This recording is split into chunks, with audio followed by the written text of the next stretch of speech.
In this video, we'll be taking a look at 3 NBA games happening on January 18, 2026, and providing you with free team picks and total picks for each one of those games, so 6 picks in total. Welcome back to Cash Out Sports. Let's dive right into it. Oh, and don't forget to subscribe and to click the bell icon to get notified as soon as these videos get released, so that you have more time to plan out your bets as we provide these videos on a daily basis. I can guarantee that you'll have all the important information that you'll need on these 3 NBA games after fully watching this video. One more thing before we start, if you would like to gain access to our best exclusive sports picks to take your journey to the next level, then check out our Patreon in the link down below, where we offer our best single picks, parlay picks, and much more. Now let's get started. Orlando Magic versus Memphis Grizzlies. The Orlando Magic and Memphis Grizzlies are back at it on Sunday afternoon at the O2 Arena in London, picking up the story from that first meeting in Berlin on Thursday. This one tips at noon Eastern Standard Time for folks back in the States, and you can catch it on Amazon Prime Video if you are watching from home instead of freezing outside a pub.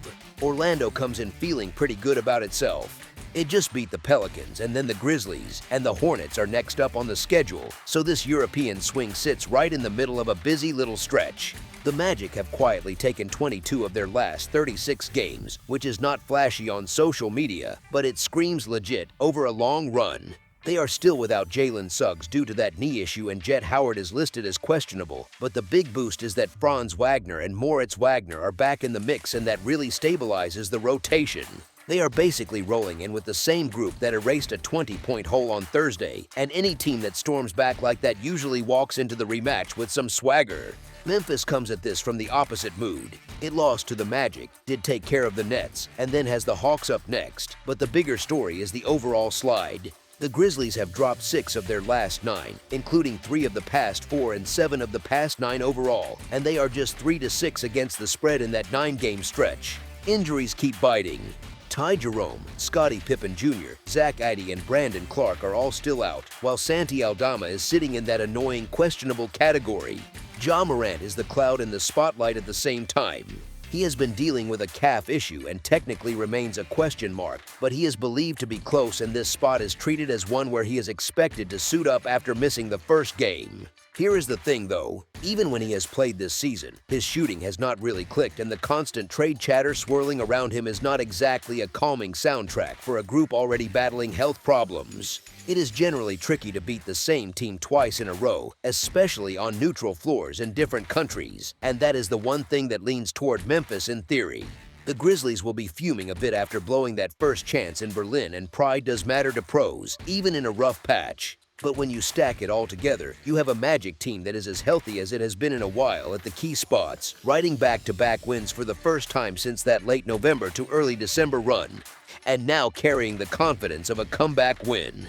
On the other side, you have a Grizzlies group in bad form, still short-handed, and quite possibly putting a not-quite-right Morant into the fire, with his rhythm and focus still in question.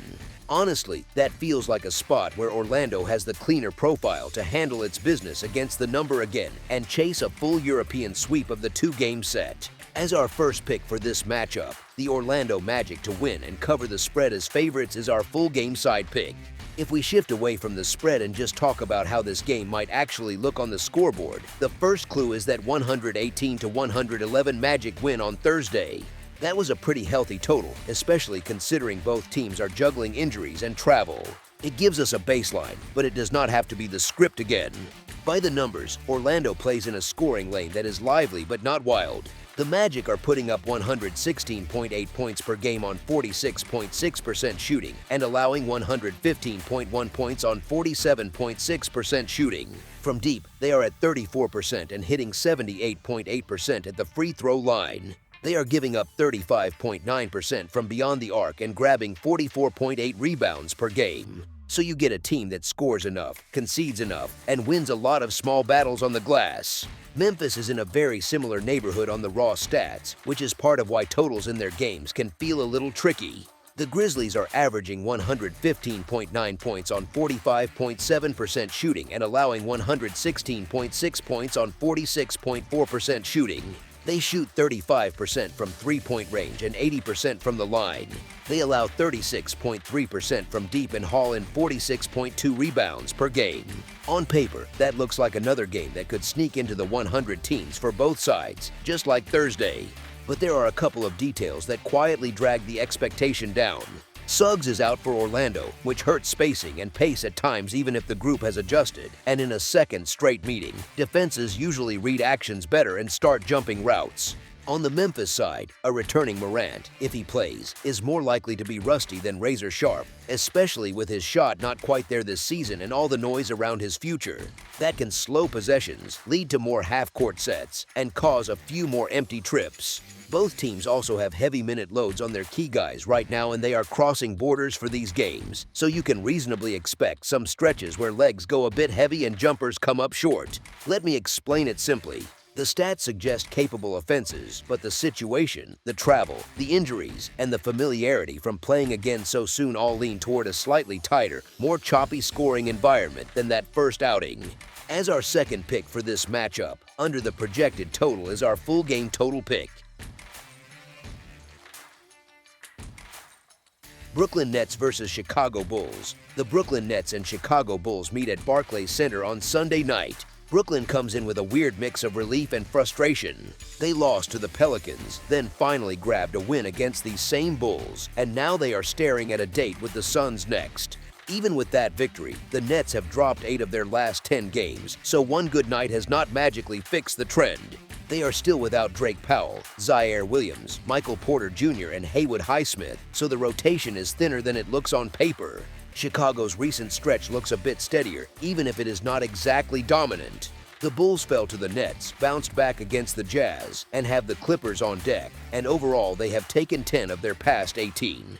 That is not elite, but it is enough to suggest they are generally moving in the right direction, even if it is in a slightly uneven way. They will again be missing Zach Collins and Josh Giddey, and Patrick Williams sits in that questionable with an ankle bucket that annoys fantasy players everywhere. Friday's matchup between these teams was a bit of a roller coaster. The Nets jumped out to a big 20-point lead, then almost managed to toss it all away, so you could feel both relief and a little embarrassment in that locker room afterward. It was the definition of a win is a win, but if you watch closely, there was definitely some fortune involved. The tricky part for Brooklyn now is that the team has decided to rest Porter Jr. here, and that takes a sizable bite out of an offense that already leans on him for spacing and shot creation. Chicago is still the more talented and complete team, and on most nights you would expect it to come out on top. The trouble is that most nights does not always line up with the actual schedule. The Bulls can look stuck in the mud offensively without Giddey and others helping to keep the ball moving, and you saw that when they failed to punish Brooklyn's late-game wobble on Friday.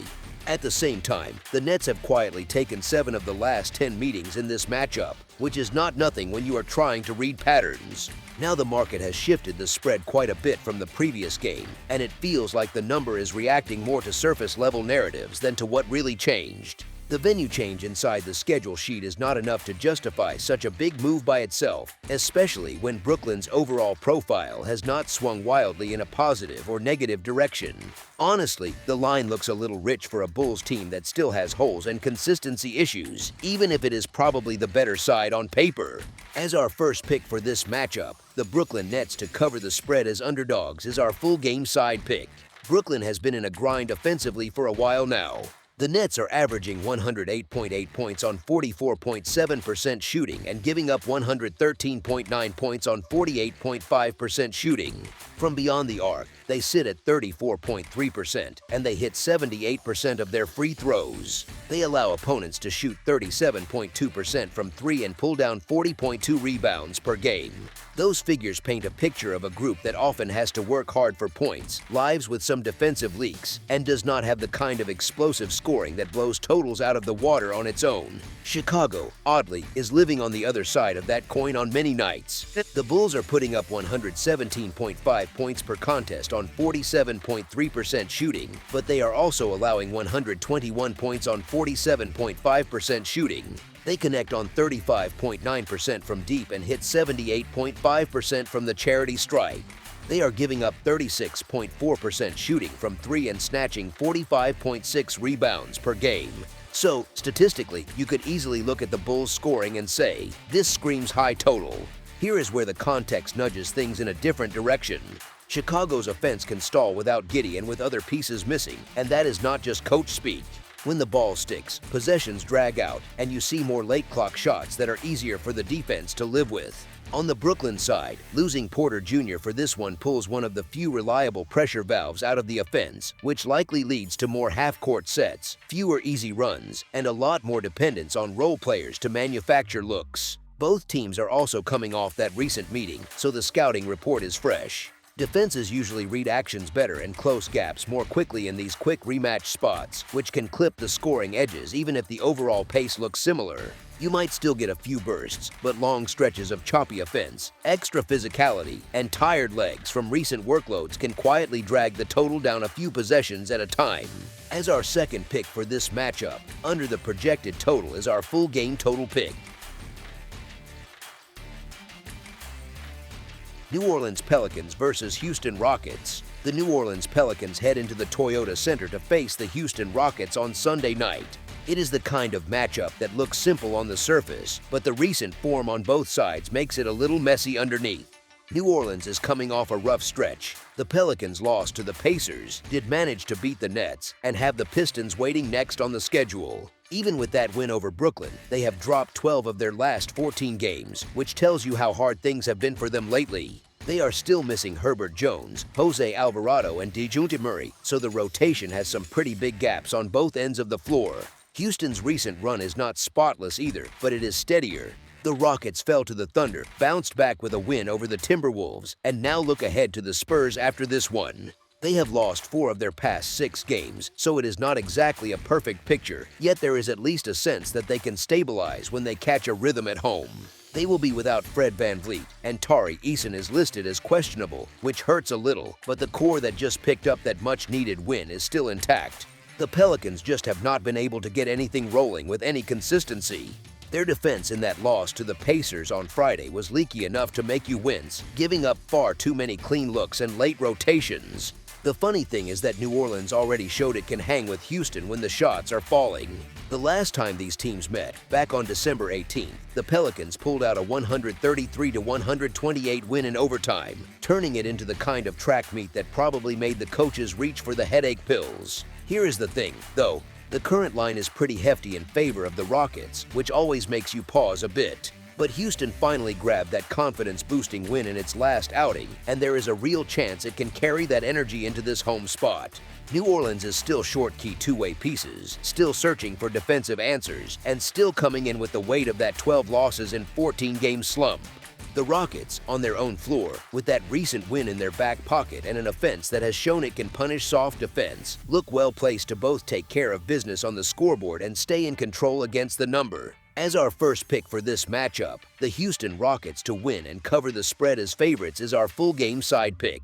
The Pelicans are averaging 114.9 points on 46.4% shooting and allowing 122.2 points on 48.6% shooting. They are hitting 34.1% from beyond the arc and 78.2% at the free throw line. They are allowing opponents to shoot 36.1% from deep and are grabbing 43.5 rebounds per game.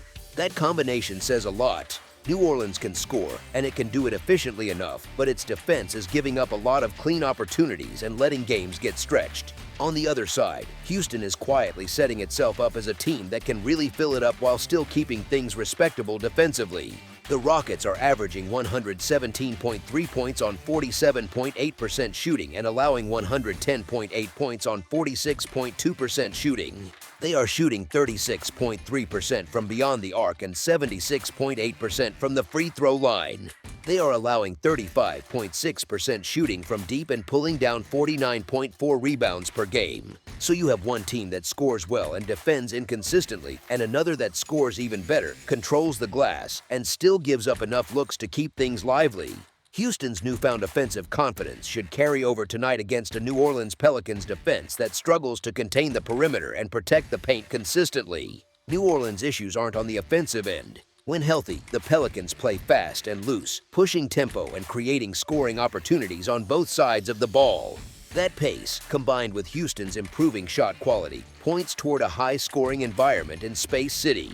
Honestly, if there is one thing this matchup does not scream, it is a slow, grinded-out rock fight. As our second pick for this matchup, over the projected total is our full game total pick. That's all for now, so if you have any other games you would like reviewed, then leave a comment down below with the game you would like analyzed, subscribe to our channel, leave a like on this video, and we'll get to it as soon as we possibly can. We would also love to hear your opinion on the picks presented to you in this video, whether you agree or disagree with them, so leave a comment down below and do let us know.